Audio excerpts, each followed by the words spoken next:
Well, pausing the markets discussion, although they're still with us, Driggers and Craig.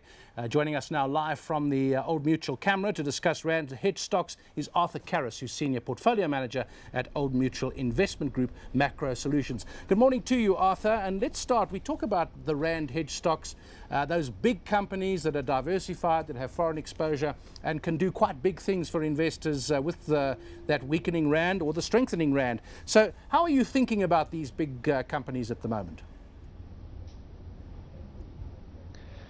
Well, the thing to bear in mind is that they're attractive because we do expect the Rand over time to depreciate steadily against the currencies of our major trading partners, because we've got a high inflation rate. So that means that you're programming in a return source if you own Rand hedge stocks.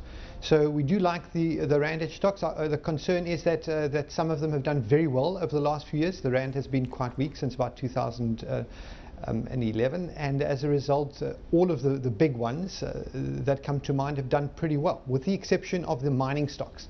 The mining stocks are probably the most attractive theoretically of the Rand hedge stocks, because they've got, in many cases, Rand costs and dollar earnings. So they've got far more leverage to the weakening currency than a company that simply earns all its costs and profits in foreign currency. But those have done pretty badly, I think, mainly because commodity prices have been so weak. Arthur, we've seen a lot of these Rand hedges become expensive to a certain state on the local market.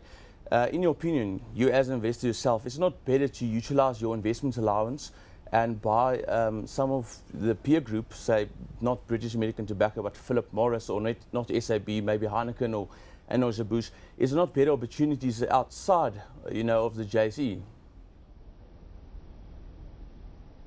I would absolutely agree with that. In our portfolios, we are currently running maximum offshore exposure for precisely that reason. So we're saying we want to be in equities, but and we want Rand hedge, but in fact the valuation opportunity exists far more in the broader offshore markets than in the narrow ones that we can pick off the JSE. Arthur, let's do some naming and shaming. Perhaps get your top 3 most attractive right now, and maybe the 3 that one should keep their hands away from. I'll mention the ones one that we really like, and that's Richemont. We do like the Richemont story. It's not that expensive relative to its history. We do like the luxury goods story over time. We think that there's still going to be growing demand from Asia, and we think you simply can't repeat the kind of, can't easily replicate the kind of brand name strength that Richemont has. So if you want to pick out one that we're significantly overweight in our portfolios, it's Richemont. Another one that we like that has underperformed recently, but we think that it could be coming to the end of that, is Datatec.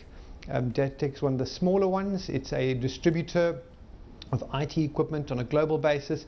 It's had some issues in its American business with some of its accounting around debtors and with installation of SAP. We think most of that is behind it now, and especially with an improving economy in the US, we think that Datatec is quite well positioned for that. So those are 2 that we like.